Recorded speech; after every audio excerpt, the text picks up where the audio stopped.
I know Florida State's awful. What is it? Minus 15. It's in Tallahassee, but nobody will be there.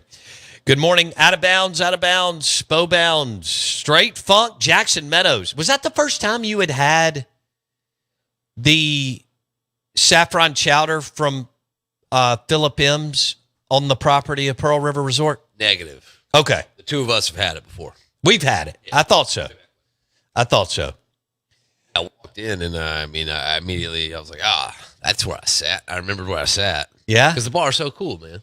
The bar, it's one of the coolest restaurants in the Southeast, and the bar's cool and the dining room. Now, if you've got a crew of 8 to 10 to 12, the wine room is insane at Philip M. So if you're going up there for a good 24 hours-ish, golf, sports book, Philip M's wine room is great.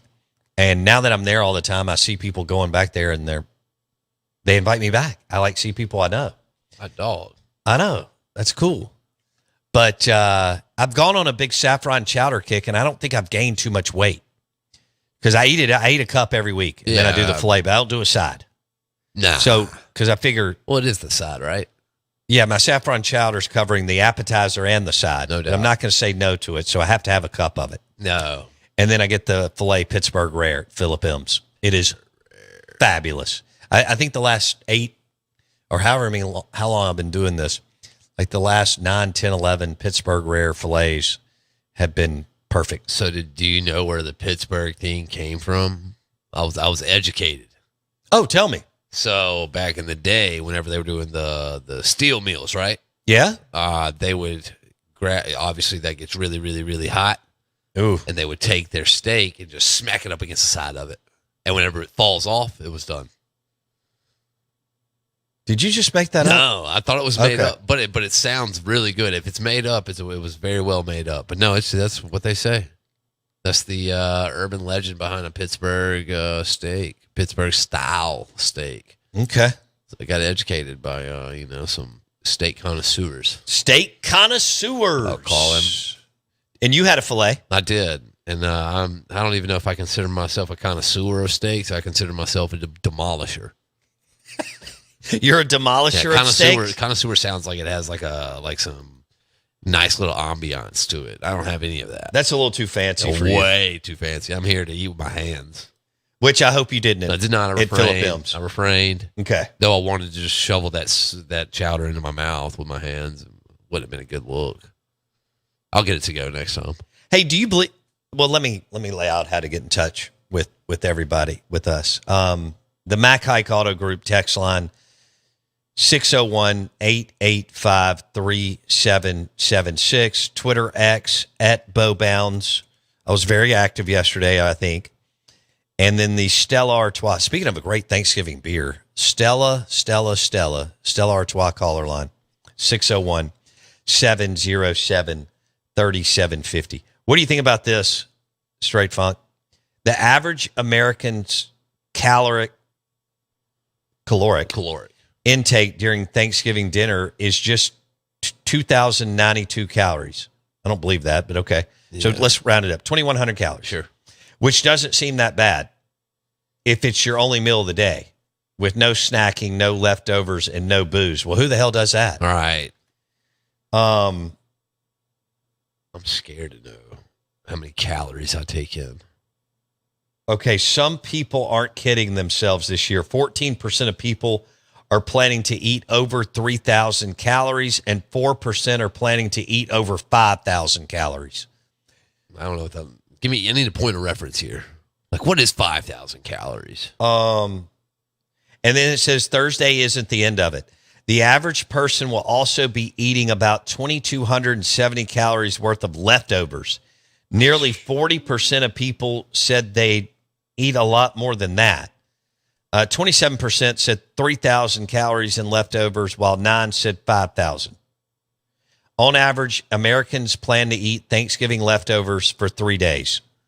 I'm good. I'm okay with not doing that.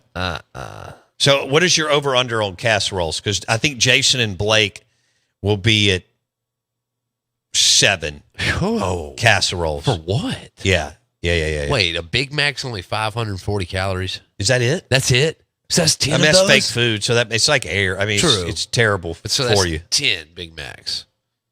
That's 5,000. At the height of this, yes, it's 10 Big Wow. Macs. Wow. I think this listener makes a good point that Ole Miss played slow. They didn't play fast. And what I mean by that is the game revved up and you had to separate from, as a defensive lineman, had to separate from an offensive lineman Right. or an edge rusher, or a wide receiver needed to separate from a DB, or the DB needed to play fast, or somebody needed to break a tackle. Florida, it felt like time and time again in the second half, Florida did that, and Ole Miss couldn't. What I couldn't believe is the drops by Ole Miss. I mean, people wanted to blame Dart. Yeah. Well, Yeah. he had some people let him down well before it was time to start, Yeah. throwing it around and trying to come back. Yeah, there was a few of the picks came from there, sure, but he Yeah, still and didn't play Jackson Dart football. No, not at the end. No. But he also had some drops. Yeah. And again, no running game. He was the leading rusher. Which is incredible. Right. So And I agree with Luganbills on the Pegues thing. I mean, right. what are you doing? Don't get too cute. Yeah, but I mean, we did this Yes, sir. we did this with Kendichi. Of course, he ended up getting tattooed by Memphis and getting a concussion. But I tell you what I thought was wild. That's stupid. And I had this right here. Ole Miss had 35 rushes on Saturday against Florida, 14 by the QB, 11 by wide receivers, 6 by defensive linemen, 4 by running back. Wow. At a time when the alums and Walker did everything they were supposed to do, you either missed on the running back room or nobody could ever get everybody on the right page with Bentley and Kiffin. So that makes. Let me go over 14 rushes by QB, Jeez. 11 by wide receiver, 6 by D lineman, who was stopped short twice at least, and 4 by running back. Out of your 35 rushes, 4 were by running back. How? That's a problem. Yeah, problem. Because if you notice, these teams that are still grinding through, they can run the football. I mean, what did Florida do? Montrell and Ball went for what? A piece. 160 yards combined between the two. Montrell Johnson and Jaden Ball. The text line, 601-885-3776. Dave Bartu at 9:30 on Ole Miss, Bama, and the college football playoff.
Wow. What is your beverage of choice for Thanksgiving? Should we give away a little bar swag bag? Got a dang good swag bag. All right, let's get people motivated. We'll put together between Tito's and Wild Turkey and Patron. We'll put together a swag bag. What is your beverage of choice for Thanksgiving? How cold is it? I don't know how cold it's supposed to be, my man. Right. I mean, it was 40s, 50s, which is. I mean, I was in like Starville all weekend. The weather was great. I took 2 awesome walks. Went to Spring Street Cigars. Oh, Yeah, I went to see my guy Jamar. He's awesome. He runs Spring Street. Teddy B is now in Hattiesburg. So yeah, I got lost on Friday. You know, I did the whole Pearl River Resort thing. right. That'll get you lost in its own, man. Dude, I got a cheeseburger to go from Dancing Rabbit Golf Club. Hot dog. I was like a person who had not had anything to eat in 3 days. All right. In my car on the way from Philly to Starkville. How do you feel about that? I ordered the cheeseburger with cheese and pickles, Extra? but then I said extra pickles. Here we go. Yeah. And how did you feel when you were smashing that cheeseburger? Unbelievable. I was in between Philly and Louisville. Did it make you feel like a man's man? Yeah. Yeah. Yeah. Love that feeling. Their cheeseburger at Dancing Rabbit Golf Club is great. But we had one at Phil Pilms. Yeah. Somebody ordered the burger. It's the Kobe burger there, I think. Is that what it was? Because Hoppy used to order that all the time. Yeah, look. And it's ridiculous. It It's like a Kobe. premier gourmet, Ritz-Carlton level burger there at Philip M's. It was very It's either Kobe-like. Wagyu or I can't remember, but it's all fancied up. Thursday, Very Kobe-like burger. the high is 60, so it's a little chilly. Okay. So White Russians, they're in the picture all the time. Oh, I'm all about a White Russian. Yeah. Especially this time of year through about March 15th. Yeah. Because it'll still be chilly. Oh, yeah. Well, even all the way through March. But yeah, no, this is a good time of year for Tito's White Russians. Big but time. let's ask our listeners, and we'll put together a bar swag bag. We just put one together for this dude from last week. He's going to be happy, but he needs to come get it. Yep. By the way, it's 10 business days, and then I pull it. Nice. So the Mac Hike Auto Group text line is 601-885-3776. Are you streaming or listening on radio? Where are you listening from? What is your favorite beverage on Thanksgiving? Love it. It can be bourbon or sweet tea. It can be, red wine, which Nate Dogg from Briarwood Wine and Spirits. We did a big wine segment last Thursday. It's on YouTube. Search Out of Bounds Sports. It was tons of fun. It can be Key City Moonchild. That would be more of a breakfast beer or Prost. Well, you got to have one of those at the beginning of. I did have a Mississippi Queen yesterday. I got home, I left Starkville early, got home, got settled, fixed a boar's head sandwich, and I went out on the boat and smoked a cigar and just took a boat cruise. Wendy was like, I'm going to our room. I'm watching what I want, and I'm out because she doesn't care about NFL, and I'm great with that. I was like, well, you want to go on a boat ride? She said, no, I'm good. So her and Rex had their quiet time. Yeah, rapid. And there's nothing wrong with that. No. We'd done the whole deal with the kids all weekend and been able to hang out with good friends. And so I just got out on the boat. It was fabulous. Cigar, boat, boom. And then I came back and watched Commanders in Dallas, which was crazy Bills game in the fourth quarter. What in the world happened? Such a bad football team to get a good W. That was a great win. Yeah, it really was for the boys. They needed that in division. It's the Commanders, Skins, whatever you want to go with. But Jay Daniels has been on a tear all year, and you stopped him. Yeah, You put a halt to it. You know what? It's hard to win in the NFL. Yeah, damn hard. Week in, week out. Yeah. Yeah, right. Oh, good. Hey, you saw the Panthers almost took one. They played the Chiefs. Oh, they played them all the way through. Yeah. Took a Chiefs first time ever for that guy to drill a game-winning field goal for them. So Let's see what Jeff has to say here. Listening on the radio in the truck in Clinton, Jack and Coke. Okay. is he talking about for this morning or No, he's talking about right. Thanksgiving. Right. Radio, milk punch during lunch. Milk punch. Russell's Reserve neat the rest of the day. That's big. Wow. I like that. That's probably the route I'm taking. Coming in hot. Picked up a steel Austin casket when I was in San Antonio a few months ago. Going to break the seal on it. Okay. Casket. I don't know what that is. I don't know. I thought you were supposed to. But I guess if you want to hit the Google and let me know. What is this? It's on Levy. He must know nothing whatsoever about defense. Okay, so we're going back to that.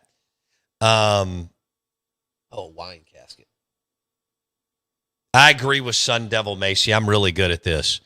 There is nothing wrong with smoking a cigar and having a beverage alone. It is ideal. You're right. I'm really good at that. Yeah. It's actually my quiet time, peaceful, little meditation. Your decompression method. Yeah. Have you ever seen these caskets? A wine casket? I had no idea this was a thing. A what? A wine casket. Oh. They serve you the bottle of wine in a casket. Okay. It's like its own little. Is this your barefoot stuff or is this something else? This is going to be a little bit better than that. Okay, good. So they say. Good. I think it all tastes the same, but yeah. I did. I know.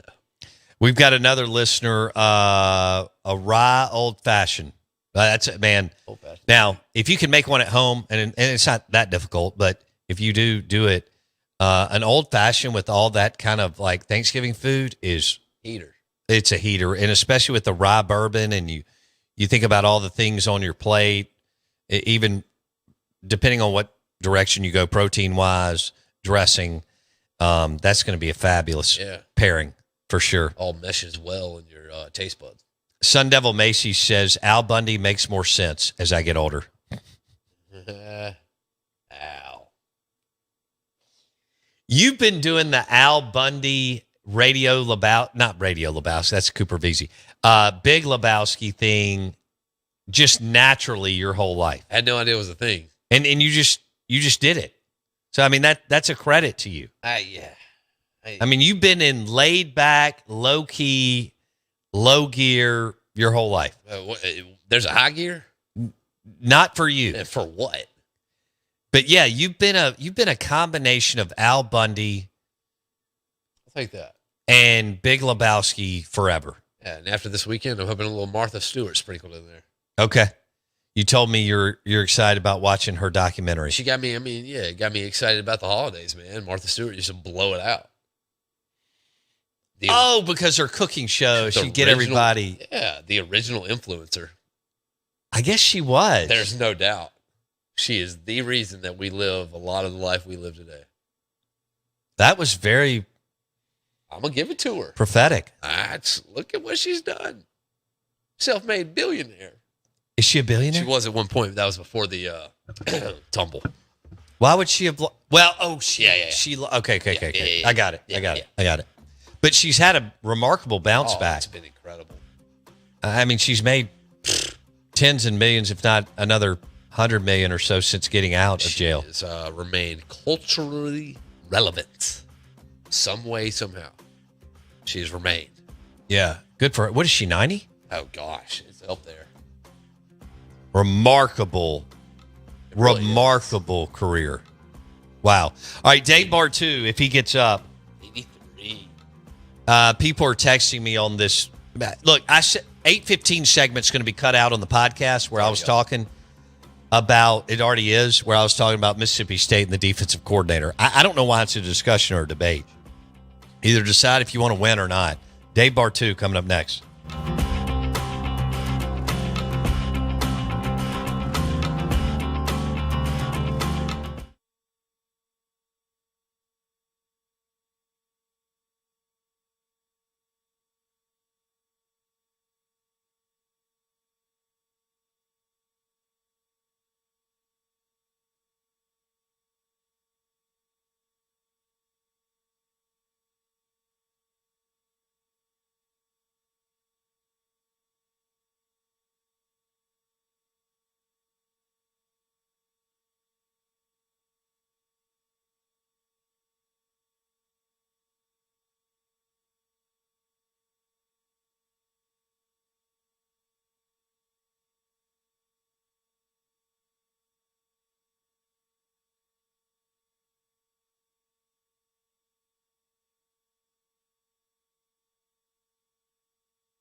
Text, how much money did the SEC lose this weekend by Ole Miss and Bama getting knocked out? Bama is not knocked out. If they win, they're in.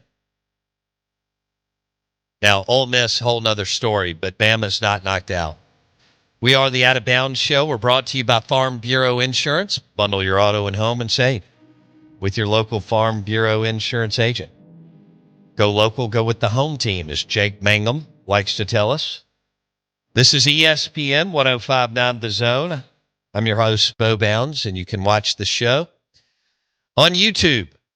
Search Out of Bounds Sports. And it was a tough weekend for Florida, for A&M, and for Alabama. We welcome in Dave Bartu. He's usually a handicapper to the stars, but we're going all college football playoffs, I think, right now with what happened over the weekend. We've had Ole Miss people text us throughout the day because we mentioned two hours ago that Bartu was coming on. Will they be in tomorrow? As far as, the 12 top 12 rankings. And so, Bartu, Ole Miss, they lost to Florida, they lost to LSU, and they lost to Kentucky. The win this week against Mississippi State will not do anything for them because it's not a top 25 win. In your opinion, is Ole Miss, if they win this week, Friday, which they should, are they in the college football playoff? Top 11? Yeah. How are they in the top 11? I mean, seriously, right? I mean, when you look at the numbers, heck, look at those losses you just rattled off. So tomorrow night, when the top 15 come out, those 15 teams are going to have a combined 23 losses between the 15 teams. 16 of them are to teams currently in the top 25. One of those is Ole Miss's, right? Losing their game. And then 6 of those games are to teams not in the top 25. Ole Miss has one of those too. And the last game is a loss to a team that's not even above 500. Again, Ole Miss. So when you look at the top 15 tomorrow, the only team that has lost to a top 25 team, a non-top 25 team, and a team below 500 is Ole Miss. And you and I know, since the dawn of time, since the day we were born, what is college football all about? Winning your football games and not losing. Period. Right? And I know people want to make strength of schedule arguments, and right now, based on the formula Bill Hancock gave us for committee ranking, okay? He gave us all the numbers 11 years ago, exactly what's important to the committee in order. And, the strength of schedule for Ole Miss isn't that strong either. They had a gift of schedule. We talked about this at the beginning of the year, right?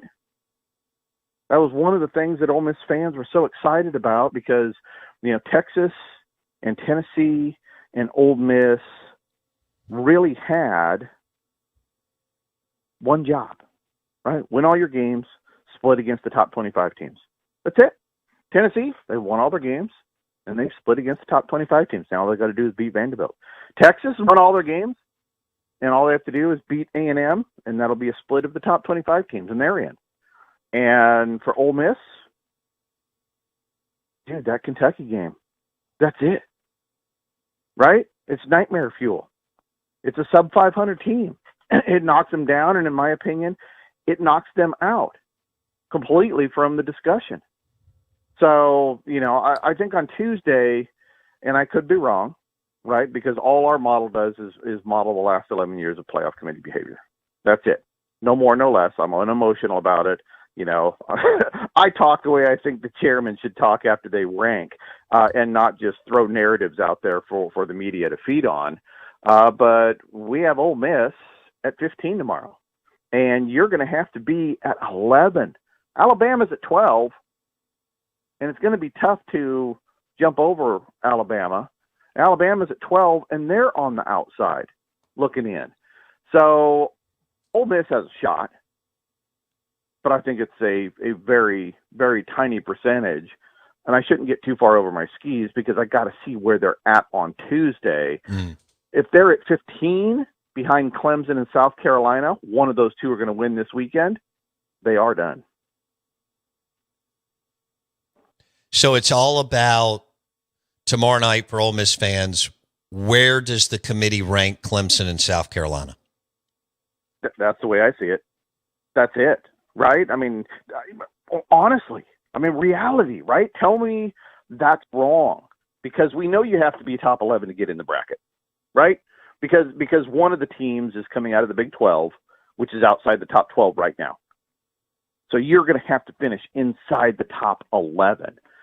So if Clemson and South Carolina are both in front of you, one of them is going to win. That means you need 3 other losses above you to sneak in at 11. And is it possible? Sure, I could die from a cold too, but it's just not likely. And it all comes down to that Kentucky game, man. It's the only bad loss on the entire board, and and I know if they're sitting there right now at 9-2 and not 8-3, they're probably number 7 right behind Georgia, and an absolute lock to make it because they're not even in the SEC title game. Mm-hmm. That Kentucky game, man, that is going to. I know how you got a lot of listeners down there. You folks in the South are crazy for football. I can't even comprehend it up here in Pacific Northwest where I've grown up. Crying after you lose a football game, screaming to fire the coach after every loss. I don't get it, man. I don't get it. In that game, there's gonna be Ole Miss fans on their deathbed screaming about Kentucky and Mark Stoops, man. It's just because you worked so hard to get there. I was thinking about this yesterday. And it was amazing because this whole journey for Ole Miss has basically been 4 years, right? I mean, Mr. Carter went out and hired Lane. And Lane turned into this superstar head coach. He was average before FAU, and then he turned on the Jets and he found something. And then he's still a top 10 offensive coordinator. And then he brings in Pete Golding. And I watched this program over 4 years turn into a top 10 staff. Right. And then they're one of the first to raise the money and jump on NIL, and they evaluated players, and boom, free agency. They took unbelievable advantage of it, as much as anybody over the last couple of years, right? Before anybody got all their money together. Now everybody has money. It's impossible to do that again. So you built the staff, you built the players. Then the SEC said, here, easiest schedule we could come up with for you. And I know that's not the way it works, but that's what it looks like, right? You had a Texas schedule. You had a Tennessee schedule. You had it all in place. The coaches, you had a top 10 staff. We all knew it was a national championship level roster, and then you had a national championship level schedule. And then the Kentucky game at home in Oxford. Boom. 4 years of unbelievable planning and perfection turned into a Shakespearean tragedy, and you lost at home to Kentucky. And that window's probably never coming back like that, because you're never having the free agency option that you had the last few years now that everybody's caught up. Dave Bartu on the Out of Bounds show and the Farm Bureau Insurance guest line. All right, now that we got the text coming in, if Bama beats Auburn, so basically you give single digit chance percentage wise for Ole Miss, lots of stuff has to happen, and so on. If Bama beats Auburn, do you think they get in, or do other things have to happen? Other things have to happen, okay? And for everybody listening, understand, I'm just looking at the formula of committee behavior and what Bill Hancock said. Here's how it's ranked, right? This is not sexy. It's not fun. There's no narrative here. Everybody wants a narrative, and it's not there. But, Alabama right now, I have them at 12. Look, they got 3 losses, but they have 3 top 25 wins, and they got 6 quality wins. But they're still at number 12. That's on the outside looking in. So I not only do they have to beat Auburn, who's ready to play today, right? I mean, Auburn's ready to go right now. Yeah. That they're going to be jacked. And psychologically, if Alabama's at 12, motivating that team after just getting whooped in Norman is going to be a colossal task, right? So you have Auburn peak motivation, ready to play yesterday, and Alabama down in the dumps. And I believe that psychology. I can't measure it, but I believe it's real. I think Alabama's best shot, I mean, you need a Tennessee loss to Vanderbilt, not going to happen. Indiana lost to Purdue, not going to happen. Georgia lost to Georgia Tech. I mean, come on, let's be real. Georgia's done some funky things this year. Their game control is their worst number since Kirby got there. Wow. Or at least since they started getting going in 2021. This is by all the previous Georgia teams would beat the living piss out of this team. Sorry. Wow. Miami, you got to watch for Miami in the polls tomorrow. Okay, are they 7 or are they 8? Because if they're 8 and SMU is 10 or 11, then what they're telling me is they're setting up the loser to get bounced. That's what you're looking for if you're a Bama fan. Bama at 12, Miami at 8, and SMU at 10 or 11. If they're pushed down below where I think they should be, if they're pushed down, that's telling me they are setting up the loser of the ACC title game for failure. Right? Wow. They're setting them up. Because if Miami loses and doesn't make the ACC title game, then it's going to be Clemson. But then, Clemson's playing South Carolina. So I think that whole thing right now of Alabama in, number one, they have to win.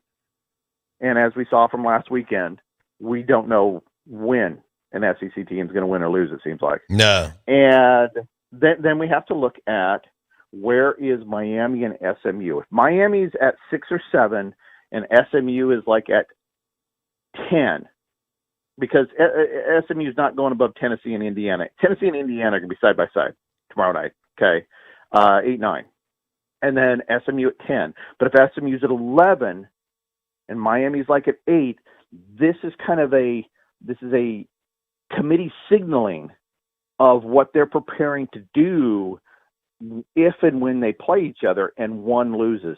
But again, Alabama also has to be at 12 tomorrow, which I think they're going to be. Okay, Bar 2 on the Out of Bounds show, brought to you by Pearl River Resort. Bet $50 at the Sportsbook.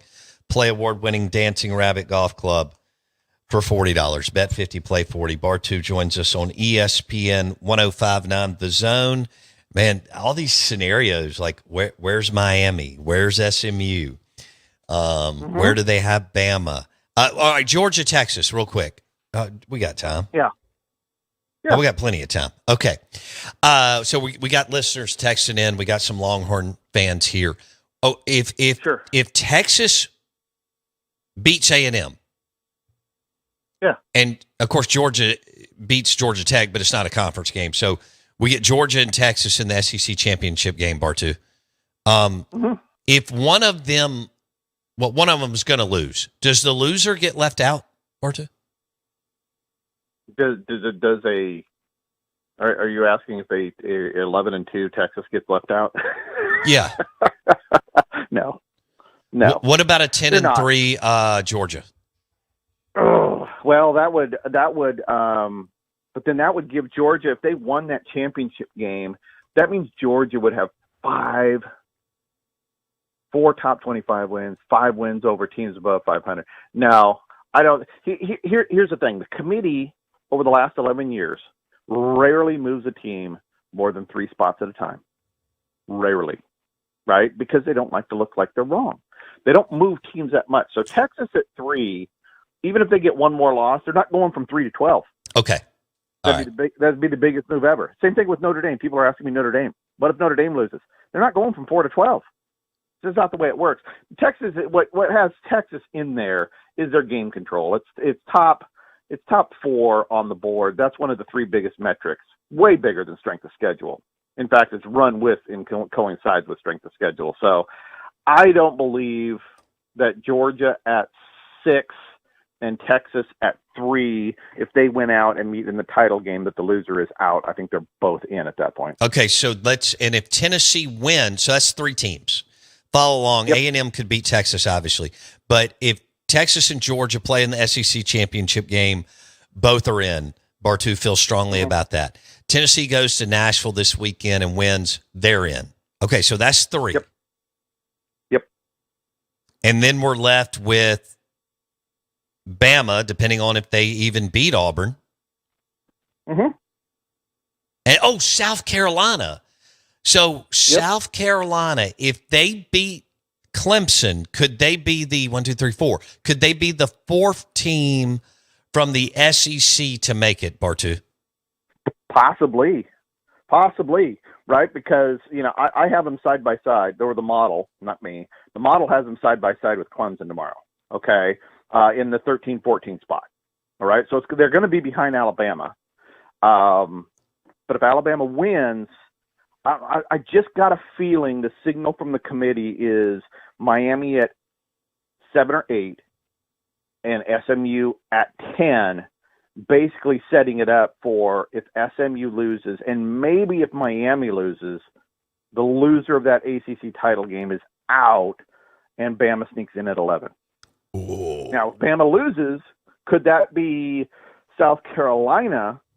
And I know Ole Miss fans go, dude, we beat them. We stomped them on the road. Yeah, but when you start looking at head-to-head is only at the end of the ranking process. It's not at the beginning. They don't sort head-to-head at the beginning, because if that was true, Kentucky'd be ranked ahead of y'all. Okay? It's at the end. And so it's all things being equal, they start looking at strength of schedule. South Carolina has a better strength of schedule, right? And they look at head-to-head. But if it's not equal, which at that point, it would be incredibly tight. I still go back to that bad loss at home to Kentucky is going to be the dividing line before you get to head-to-head. But, yeah, for South Carolina or Ole Miss to be that 4th team in the 11th spot, I believe you need a SMU loss and an Auburn win. And you got to go win your football game this weekend. Okay. Bartu talking college football playoffs, rankings, scenarios as we go into the last regular season weekend and then championship weekend. If Indiana beats Purdue, you mentioned this earlier, they're in, right? They're in. The Indiana and Tennessee are basically on paper, they're the same team. Now you and I are taking Tennessee to win and cover that game, right? We are.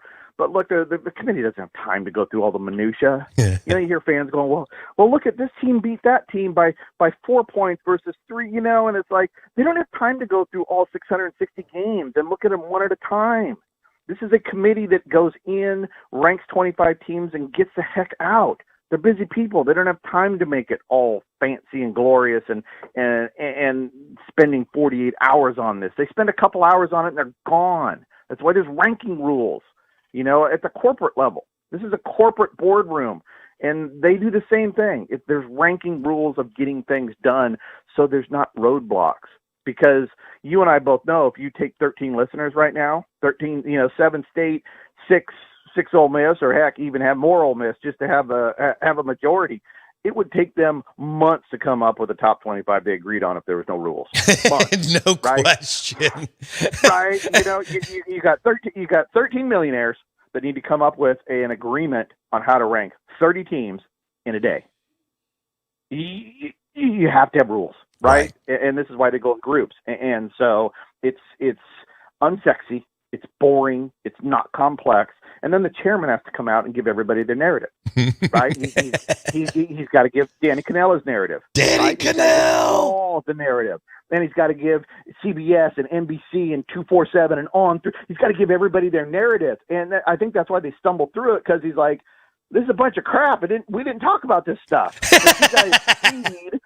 You guys feed off of love and hate, right? Right. In sports, Fandom. love equals hate. You just don't want to be in the middle. And so, I think that's why the chairmans always stumble, because it's like, okay, I got to make up these narratives for the yahoos to yell about it for the next 7 days till I do this again. And it's hard to make up narratives when you just go, well, here's the numbers. It's really not hard, folks. I crack up every Saturday. Ooh, boy, that playoff committee's going to have a really tough time deciphering it this weekend. No, they're not. That's why they have ranking rules. It's never tough, right? They'll tell you it's tough because you think it's tough, but it's not tough. If you and I were in the room, it'd be the same results as they get every single week. Bartu is on fire. These are Bartu's bangers. Bartoo's Bangers, brought to you by a Stella Artois and some wings at Aplos in the Renaissance and Aplos in Highland Village. Hey, Bartoo, could you see a scenario where Texas and Georgia go because they meet in the SEC championship game, and Tennessee goes because they beat Vandy, and that's it from the SEC? Yeah, it's plausible, right? I mean, people get. I mean, look at last weekend. Last weekend just shows you that anything's plausible in the new in the new free agency era. I mean, we sat down and did the modeling last night. Okay, this 1 through 15 is the closest we've ever seen in 11 years. Wow! This is the single closest week. We're sitting there going, okay, 0.0136. I'm like, dude, how do you decide which one's which? This is very difficult. I know I was just making fun of the committee in terms of the difficulty, but in terms of the math, the distance between 1 and 15 is closer today than we have seen it in all 54 previous weeks of modeling. This is, it is amazing to me as I am watching free agency transform college football parity. The elite teams are gone. I mean, I think all of these teams, like your past champions, Clemson, Georgia, Alabama, would house every single one of these programs right now. I mean, ridiculous. And so it's cool because now we have all these teams. There's hope and there's parity. But the quality of football, I mean, the scoring efficiency, dude, offenses are gone this year. Offense this year compared to the last decade is trash. Really. It's just not even close. This is a defensive world now, and I think a lot of it is the offensive continuity is gone with all the transfers. Okay. And so I don't think, so I think what we're going to see is we're going to see more Arizona States and Indianas and teams that are coming out of, a South Carolina, right? We're seeing teams come out of the woodwork. Why? They just catch lightning in a bottle with continuity and players, and then they're gone, and then it's another cycle. But either way, I think it's a blast because usually by now we're just talking about what 3, 4, 5 teams max. Yeah. Now we're talking about 15, baby, and all these different scenarios. I don't know. I'm enjoying it. I'm having fun with it, and I'm glad because more fans have hope right now. I mean, look at even your Ole Miss fans. They may not have much hope right now, but they have hope. But last year, they were done after Kentucky, and they still have hope, and they have hope today. Right. I think it's wonderful. Bartoo, be good. See you, buddy. Take it easy. All right, man. Lunch today is brought to you by Martin's in Livingston. Check out their blue plates, all their amazing sandwiches and burgers. Martin's in Livingston in Madison County. See ya.